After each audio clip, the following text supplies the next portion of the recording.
الحمد لله الذي أرسل رسوله بالهدى ودين الحق ليظهره على الدين كله وكفى بالله شهيدا أشهد أن لا إله إلا الله وأشهد أن محمدا عبده ورسوله اللهم فصل وسلم وبارك على هذا النبي الكريم نبينا محمد وعلى آله وأصحابه أجمعين أما بعد فيا عباد الله أوصيكم ونفسي بتقوى الله وطاعته لعلكم تفلحون.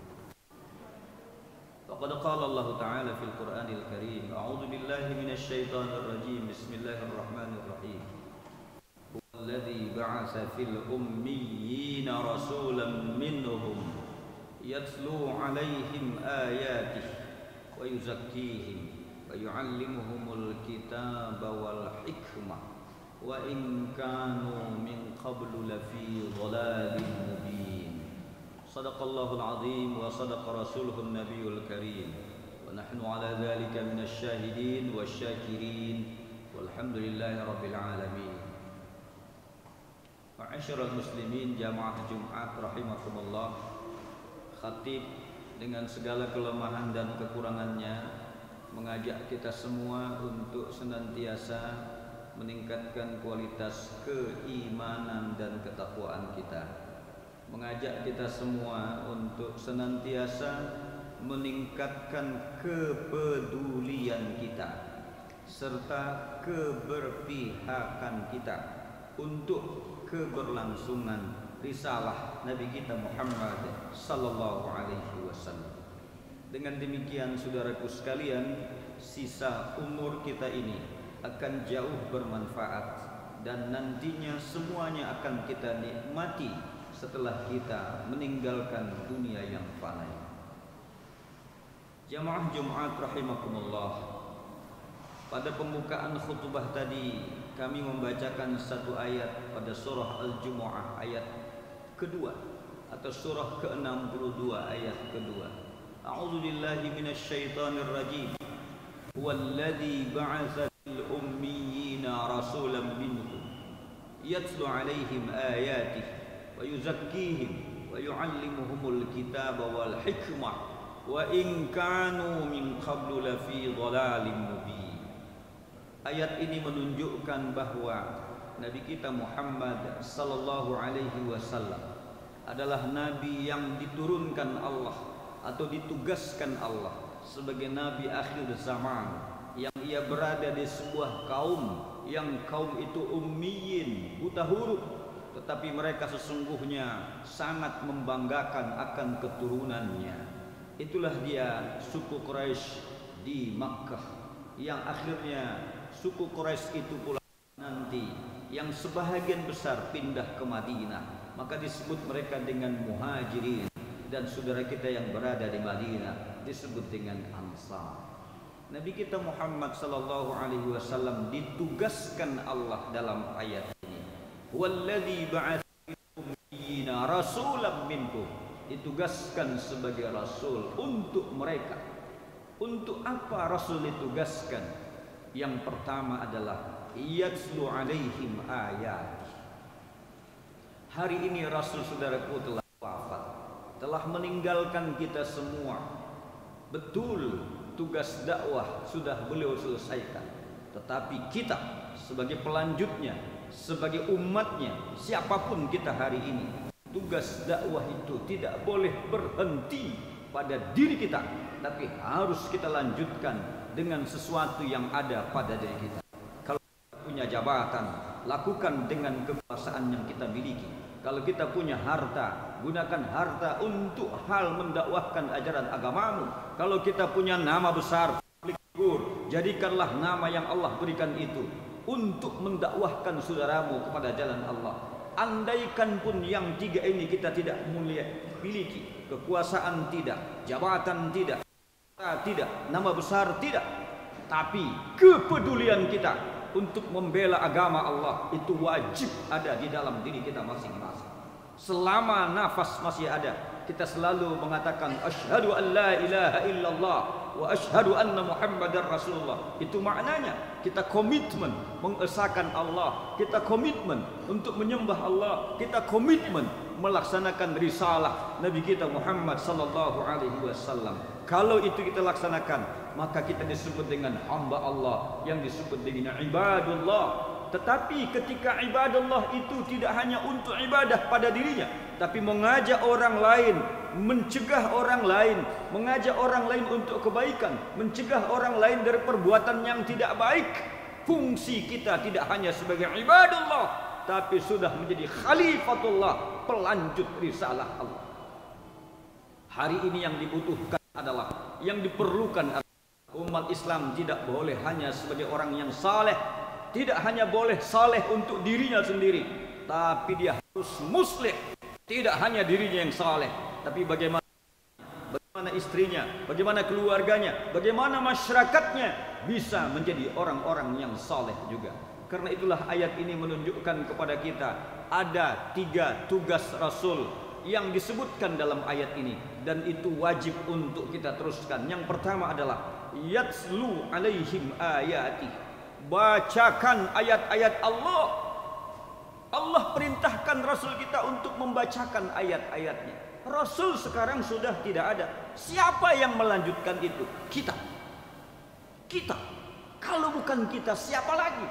Yatslu alaihim ayati, sampaikan ayat-ayat Allah itu. Baca ayat-ayat Allah. Ayat Allah itu setidaknya ada 2, saudaraku. Yang pertama adalah ayat tanziliyah, ayat yang Allah turunkan. Itulah Al-Quran. Selama 13 tahun di Makkah, 10 tahun di Madinah, Rasul menerima surah 114 surah dalam Al-Quran, dan itu telah diwariskan kepada kita. Dari 114 surah itu, 86 surah diturunkan di Makkah, 28 surah diturunkan di Madinah. Itulah yang diwariskan kepada kita. Laqad taraktu fikum amrain ma in tadillu abada lan tamassaktum bihima kitaballah wa sunnata rasulih. Aku tinggalkan kepada kamu 2 perkara, kata Rasul. Jika kamu berpegang teguh kepadanya, niscaya pasti kamu tidak akan sesat selama-lamanya, yaitu Al-Quran dan sunnah Rasul kita, Nabi kita Muhammad sallallahu alaihi wasallam. Bacakanlah ayat ini. Kebiasaan kita hari-harian, ayolah kita pegang Al-Quran, saudaraku. Jangan Al-Quran hanya sebagai pajangan di rumah kita. Kalau gadget dan handphone tinggal, rasanya kita ada kurang dalam hidup. Tetapi ketika Al-Quran tidak kita baca per hari, adakah sesuatu yang hilang dalam hidup kita? Kalau Al-Quran kita biasakan, saya hakul yakin itu akan menjadi pelita tidak hanya di dunia, tapi pasti di kubur kita dan di akhirat. Hatta seorang ayah mampu mendidik anaknya membaca Al-Quran, mampu menjadikan anaknya hafal Al-Quran, maka setiap ayat yang dibaca oleh akan meningkatkan darajah orang tuanya di hadapan Allah Subhanahu wa ta'ala. Karena itulah ayat-ayat Al-Quran kita jadikan kebiasaan masyarakat kita. Ayat yang kedua adalah yang disebut dengan ayat-ayat kauniyah. Hampir 2 tahun, saudaraku, kita diuji oleh Allah dengan COVID-19. Sekarang kita bersyukur kepada Allah, sudah mulai mereda. Mudah-mudahan dengan usaha kita semua, kebersamaan kita semua, ketaatan kita semua, tidak hanya pakai masker, tidak hanya cuci tangan, tidak hanya menjaga jarak, tapi yang paling penting lagi adalah istighfar kita, mohon ampun kita, mohon serah diri kita kepada Allah. Karena apapun yang terjadi hari ini, itu kembali kepada Rabb kita, sesuai dengan apa yang kita lakukan dalam kehidupan dunia ini. In ahsantum ahsantum, in asa'tum falah. Jika kamu melakukan kebajikan, maka kebajikanlah yang akan kamu dapatkan. Tapi jika kamu melaksanakan kejahatan, maka itu akan sebanding dengan apa yang kamu lakukan. Hari ini Allah Subhanahu wa ta'ala tentu menguji kita.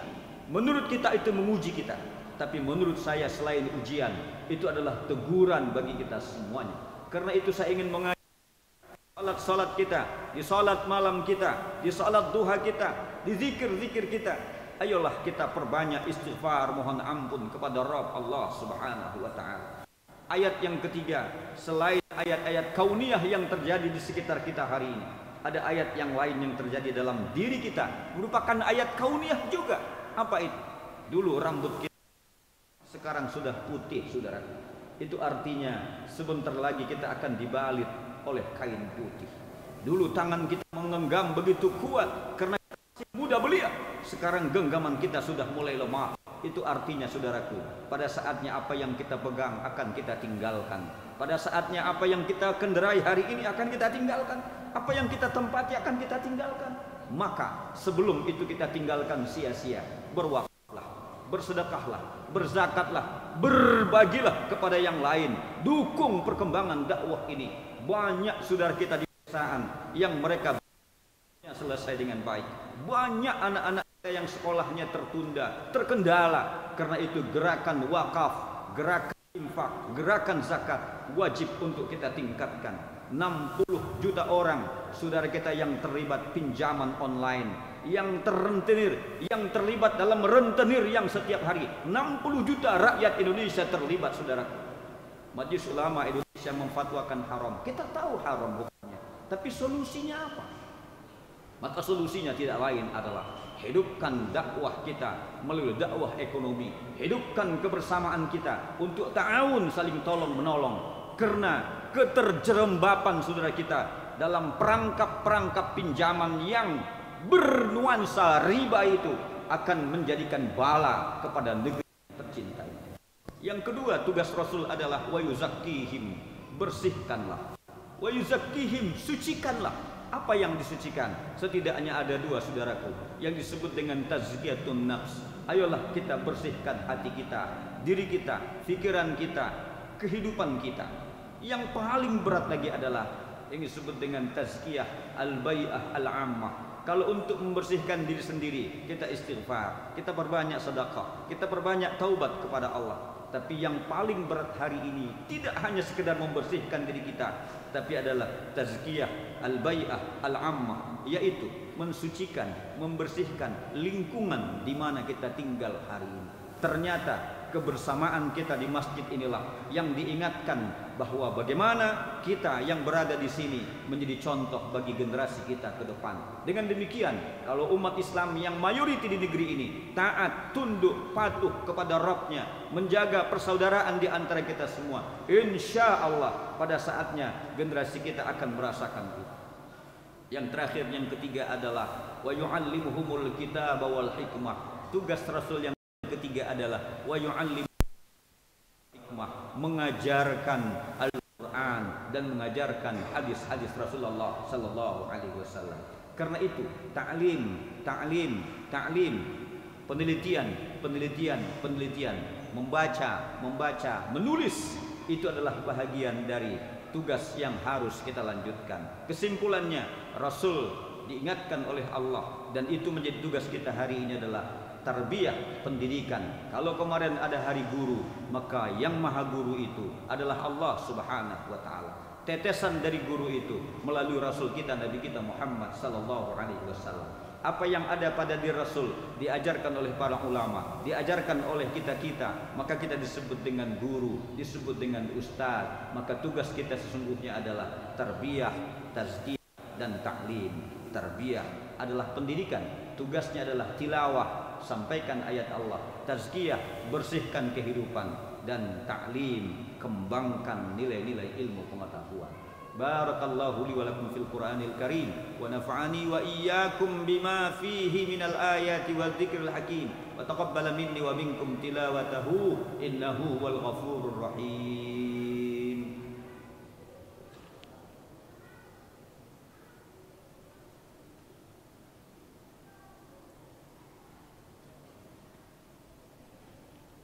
Alhamdulillahilladzi hadana li hadza wa ma kunna linahtadiya laula an hadana Allah. Asyhadu an la ilaha illallah wa asyhadu anna Muhammadan 'abduhu wa rasuluh.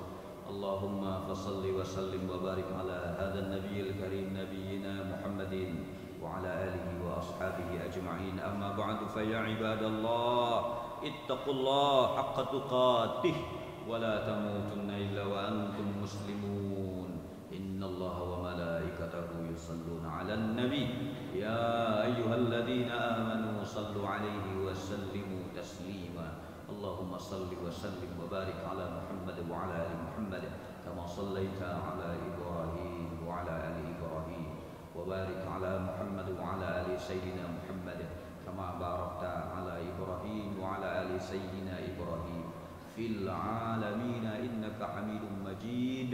وارض الله عن الخلفاء الراشدين أبي بكر وعمر وعثمان وعلي وعن التابعين لهم بإحسان إلى يوم الدين. اللهم اغفر للمسلمين والمسلمات والمؤمنين والمؤمنات الأحياء منهم والأموات وتابع بيننا وبينهم بالخيرات. رب اغفر وارحم وأنت خير الراحمين. اللهم أصلح لنا ديننا الذي هو عصمة أمرنا وأصلح لنا دنيانا التي فيها معاشنا وأصلح لنا آخرتنا التي إليها معادنا واجعل الحياة زيادة لنا في كل خير واجعل الموت راحة لنا من كل شر. ربنا آتنا في الدنيا حسنة وفي الآخرة حسنة وقنا عذاب النار والحمد لله رب العالمين. عباد الله إن الله يأمر بالعدل والإحسان وإيتاء ذي القربى وينهى عن الفحشاء والمنكر والبغي يعظكم لعلكم تذكرون. فاذكروا الله العظيم يذكركم ودعوه يستجب لكم ولذكر الله أكبر. الله أكبر.